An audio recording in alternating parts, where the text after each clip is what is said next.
जानते हैं वक्त का सुपर पावर, जिसके पास पेट्रोल मिसाइल की कोई कमी नहीं, जो पूरी दुनिया में दादागिरी करने में मशहूर है। अमेरिका से लेकर यूरोप और न जाने कितने ममालिक एक साथ खड़े हैं। क्या कभी आप ये नहीं सोचते, हमारी आंखें तो बहती हैं, दर्द तो होता है, तकलीफ तो होती है, लेकिन प्राउड फील भी होता है कि इतने सारे कुत्ते अगर भौंक रहे हैं तो एक छोटे से इलाके के लिए महीने भर 40 दिन से जंग करके तबाह कर डाला, बम बारूद से पूरे शहर को राख कर डाला। लेकिन मेरे अजीजों, मेरी इस गुफ्तगू को याद रखना, चंद दिन आएंगे फिर देखना आप उन्हीं गज्जा के बच्चों के हाथों में परचम इस्लाम लहराता हुआ देखेंगे,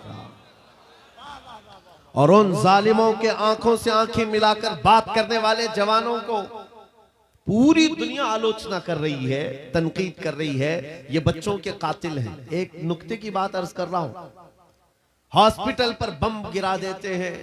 आपको पता है फिलिस्तीन में अभी तकरीबन 8000 बच्चे मारे गए, जिनकी उम्र 6 महीने, साल भर, 2 साल, 4 साल, 5 साल।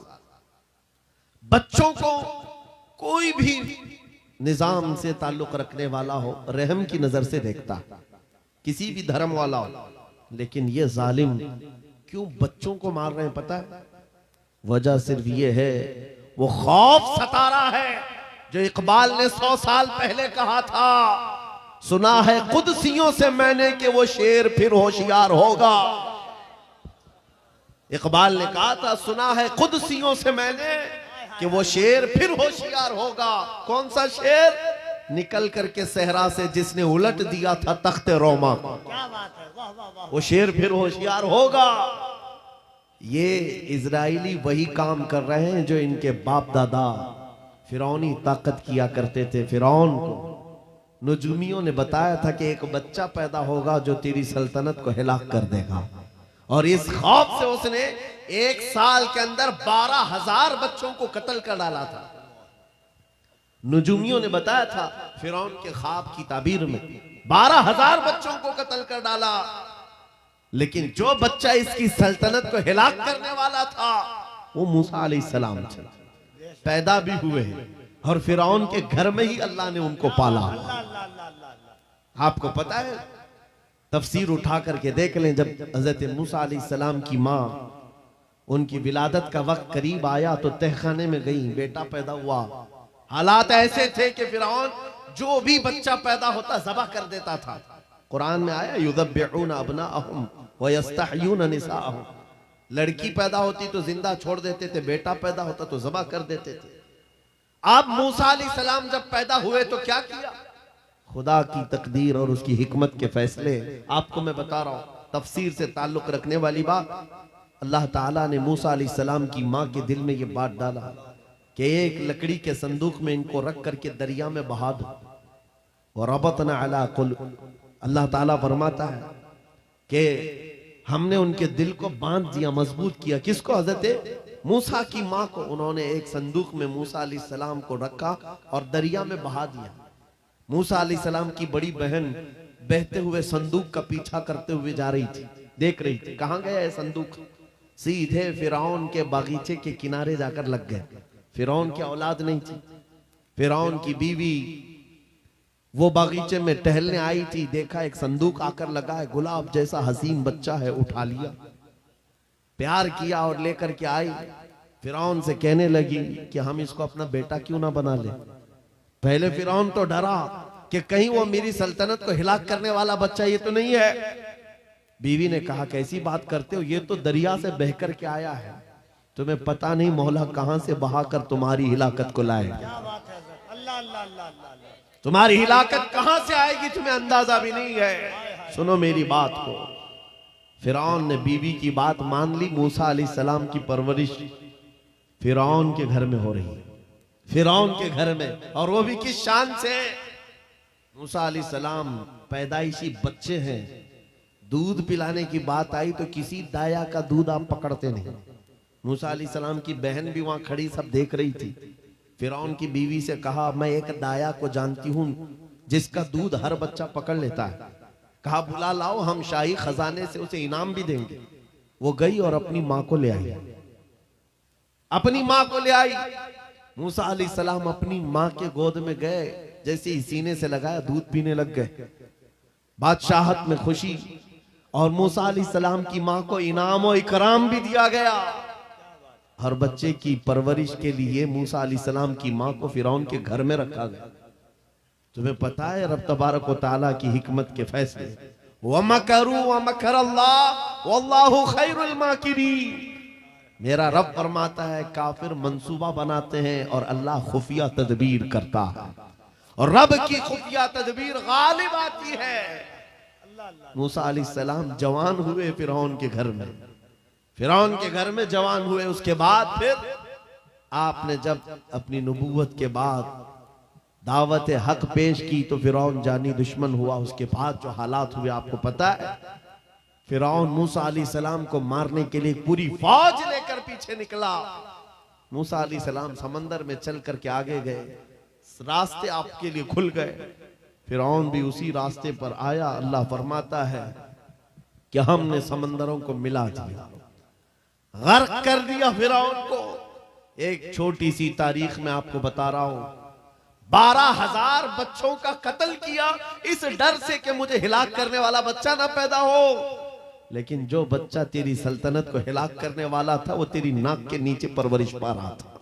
आज इन जालिमों ने गद्दा के हजारों बच्चों को सिर्फ इसलिए मारा है कि ये बड़े होकर के मुजाहिद ना बन जाए, ये बड़े होकर के हमें आंख दिखाने वाले ना बन जाए। और बाज़ाब्ता स्टेटमेंट में ये कहते भी हैं इन बच्चों को कत्ल करने से हमें कोई खौफ नहीं, कोई आपत्ति नहीं है, कोई तकलीफ नहीं है, इसलिए कि बड़े होकर के ये हमें आंख दिखाने वाले बनेंगे।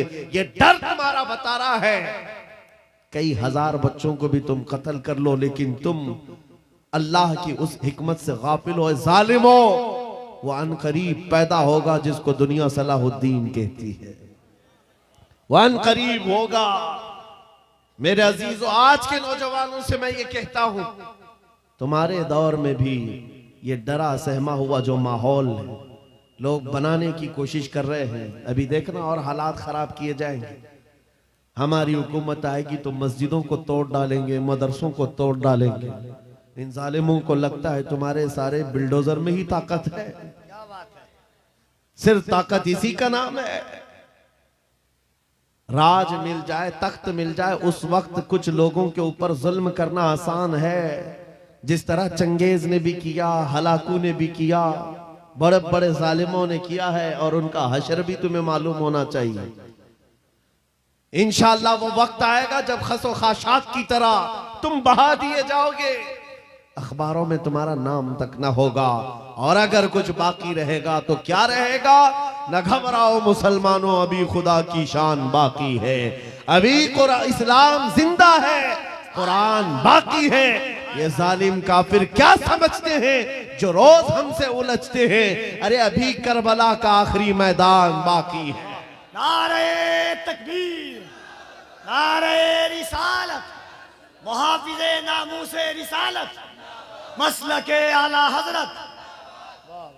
नौजवानों, इस यकीन के साथ और ईमान के साथ अपनी जिंदगी को आगे बढ़ाओ। खुदारा मैं तुमसे कहता हूं, अगले दिनों के बाद जब तुम्हारे इम्तिहान का वक्त आएगा, हर उस्ताद अपने बच्चे को इम्तिहान की तैयारी करा रहा होता है। बेटा सवालात ऐसे आएंगे, टाइम इतना होगा, स्क्वाड भी होंगे, चेक करने वाले एग्जाम हॉल में बार बार आएंगे, तुम्हें देखेंगे। उस वक्त तुम खौफ से अपने हाथ में कपकपी नहीं पैदा करना, दिल को जमाना और अपना इम्तिहान मुकम्मल करना। यह हर उस्ताद अपने बच्चों को तरकीन करता रहता है। अज़ीज़ान गिरामी वक़ार, इस मिंबर नूर से मैं आपको इस बात की तलकीन करके जाता हूं, इम्तिहान की घड़ी अनकरीब आने वाली है आपके साथ भी। और जो इम्तिहान तुम्हारा होगा वो इस्तिकामत का इम्तिहान होगा, तुम्हारे ईमान पर जमे रहने का, तुम्हारे डटे रहने का इम्तिहान होगा। देखना बहुत सारे पार्टी बदल लेंगे, बहुत सारे मसलहतों के पर्दों में छुप जाएंगे, बहुत सारे लोग किसी की धोती में पना ले रहे होंगे, कोई किसी की साड़ी में पना ले रहा होगा, लेकिन जो आशिक़ मुस्तफा है वो बढ़ चढ़ करके ये ऐलान कर रहा होगा अपना सब कुछ गुंबद खजरा कल भी था और मेरे नबी से मेरा रिश्ता कल भी था और बस इस बात के साथ तुम्हें जमे रहना है, यकीन के साथ, एतमाद के साथ। अज़ीज़ान गिराम वक़ात, कौन सी ऐसी ताकत है, कौन सी ऐसी कुव्वत है जिसने इस्लाम को खत्म किया या खत्म करने की ताकत रखती है? अल्लाह करीम जल्ल शानुहु खुद कुरान पाक में फरमाता है, युरीदून लियुत्फिउ नूरल्लाहि बिअफ़वाहिहिम व यअबल्लाहु इल्ला अन युतिम्मा नूरह। अल्लाह फरमाता है ये जालिम अपने मुंह के फूंकों से इस्लाम के चिराग को बुझाना चाहते हैं और अल्लाह तबारक व तआला इस चिराग को मुकम्मल करके रहेगा। दीन इस्लाम, अभी आप सुन रहे थे, इस्लाम था, इस्लाम है, इसके साथ कुछ नहीं होना है, आपका इम्तिहान होना है। हमारे मरने के बाद अल्लाह ताला इस दीन की हिफाजत के लिए औरों को पैदा करेगा। वो कादिर मुतलक चाहे तो सख्त जानी दुश्मनों से भी ईमान वाले पैदा कर सकता है। हाँ, ये बात याद रखिए आप। ततारी जिन्होंने बगदाद को हिलाक करके रखा था, रब तबारक व तआला ने उन्हीं के सीनों में ईमान की दौलत दी और वो मुहाफिज़े इस्लाम बन गए। हमारे दौर में भी जितने आतंक मचा रहे हैं, कल इनके बच्चे ये नारा लगाएंगे, इस्लाम था, इस्लाम है, इस्लाम रहेगा। हाँ, जितने आतंकवादी हैं सब नारा लगाएंगे इंशाअल्लाह। आप इंतजार करें इस बात का, लेकिन तुम अपने इम्तिहान में जमे रहो, डटे रहो। अगर तुमने नबी पाक सल्लल्लाहु अलैहि वसल्लम के इस दीन के साथ, इस शरीयत के साथ नाइंसाफी की तो कल मेरे आका को क्या जवाब दोगे? कल मैदान क़यामत में तुम्हें खड़े होना है, हुजूर पाक सल्लल्लाहु तआला अलैहि वसल्लम की बारगाह में जवाब देना है। अगर मेरे आका ने पूछ लिया कि जिस वक्त मेरी शरीयत पर हमले हो रहे थे, जिस वक्त मेरे दीन को कुत्ते नोचने की कोशिश कर रहे थे, ऐ नौजवान बता तू मेरी सुन्नतों के साथ कितना अमल कर रहा था? तुम क्या जवाब दोगे? आका, मैं आपकी दाढ़ियां निकाल करके गटर नालियों में फेंकता था, मैं यहूदियों और ईसाइयों के तरीकों पर चलता था। क्या तुम नबी पाक को यह जवाब दोगे? आका, रात भर में गाने सुन करके सोता था, सुबह फजर की नमाज कज़ा करता था, ये जवाब दोगे? क्या जवाब दोगे? आपके पास अगर जवाब नहीं देने की ताकत है तो आज ही बदल डालो, जिंदगी बदल डालो, आज इनकलाब ले आओ। देखना, मैं अक्सर ये बातें कहता हूं ना, मैं चाकू छुरी की बात करता हूं, ये तो शायर लोग तलवार उठाने की भी बात करते हैं। हाँ, ये कहते भी हैं समझौता नहीं होगा, तलवार उठ जाएगी। मैं तो तलवार की भी बात नहीं करता। अरे प्लास्टिक का ब्लेड भी रख लो तो कल को हमको ये आतंकवादी घोषित कर दे। बम, बारूद, बंदूक, किसी चीज की बात नहीं करता, सिर्फ इतनी बात करता हूं, नबी पाक के इश्क में मलबूस होकर तुम सिर्फ रास्तों में चलते फिरते रहोगे, तुम्हारी चलत फिरत से कई कीड़े यूं ही मर जाए। हक है, वाह वाह, बहुत खूब। हुजूर पाक की सुन्नतों में वो दम है, वो असर है, तुम्हारी चलत फिरत से कई कीड़े फना हो जाए। बात सिर्फ इतनी है, दीवार क्या गिरी मेरे खस्ता मकान की, लोगों ने आने जाने का रास्ता बना लिया। होता यही है, कोई पुराना घर गिर जाए ना, लोग इधर से उधर आने का रास्ता बना लेते हैं। आज हमारी जमात के अंदर इंतशार हुआ, नौजवानों में आवारगी आ गई तो हर कुत्ता हमको ही टारगेट करने लग गया, हर कुत्ता हमें ही भौंकने लग गया। मेरे अजीजों, शिद्दत से आज उस सलाहुद्दीन अय्यूबी की बात याद आती है। क्या आपको पता है, उनका दौर ऐसा है कि यहूदी माएँ, ईसाई माएँ अपने बच्चों को थपकियां देकर सुलाती थी, कहती बेटा सो जा नहीं तो सलाहुद्दीन आ जाएगा। हालांकि जुल्म से कोई तख्त नहीं बिछाया था, सुन्नते मुस्तफा का रौब ऐसा कायम था, हुजूर के इश्क का रौब कायम था, जिसकी वजह से पूरी दुनिया में उनकी तूती बोलती थी। आज करोड़ों की तादाद में है, करोड़ों की तादाद में जालिम हमें आंख दिखा रहे हैं।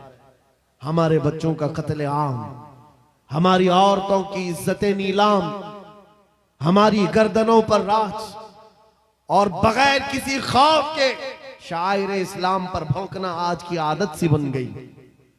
नौजवानों, तुम्हारे अंदर अगर ज़मीर बेदार है, गैरत मौजूद है, तो अपने आप को बदल डालो।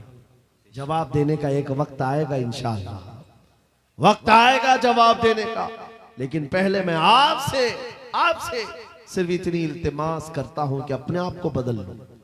कल को हमारे पास फख्र होगा, फख्र के साथ किसी मैदान में उतरेंगे, वो तुम्हारी होलियों को ऊपर से नीचे देखते रहे और पूछते रहे ये कौन सी मखलूक है, ये कहां से आई हुई जमात है, तो हम सीना तान करके कहेंगे ये मोहम्मद अरबी के शेरों की जमात है। वक्त आज क्या हम दिखाएं लोगों को? गुटखा खाने वाले लोग दिखाएंगे। अल्लाह अकबर, अल्लाह अकबर। हम नौजवानों को बालियां पहने हुए, हाथों में चूड़ियां पहने हुए, चोटियां डाले हुए, जीन्स फटी हुई, अल्लाह अल्लाह, और बालों में दाढ़ियों में डिजाइन किए हुए ये नौजवान ला करके हम खड़ा करेंगे। मेरे अजीजों, दुनिया के ऊपर अगर हैबत तारी होती है तो सिर्फ आशिकाने मुस्तफा से होती, हुजूर के गुलामों से होती है। आज से 3 साल पहले पैरों से माजूर एक खादिम हुसैन ललकारता था, है हक है। वाह व्हील वाह, चेयर पर बैठ करके ललकारता था। अरे सफेद दाढ़ी हो चुकी, उम्र काफी है, सफेद दाढ़ी, पैरों में माजूरी, लेकिन पूरी दुनिया में ऐसी हैबत तारी कि यूरोप की जमीन भी हिलती नजर आए। हॉलैंड की पार्लियामेंट में बाज़ाब्ता उनको लेकर कहा जाए ये आदमी मोस्ट डेंजरस है, बहुत ज्यादा डेंजर है।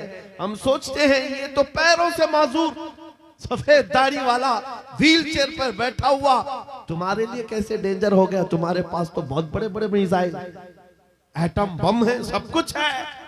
पता ये चला कि रब तबारक व तआला जो हैबत डालता है वो आशिक मुस्तफा की हैबत डालता है। हक है। नबी पाक की सुन्नतों पर आमिल।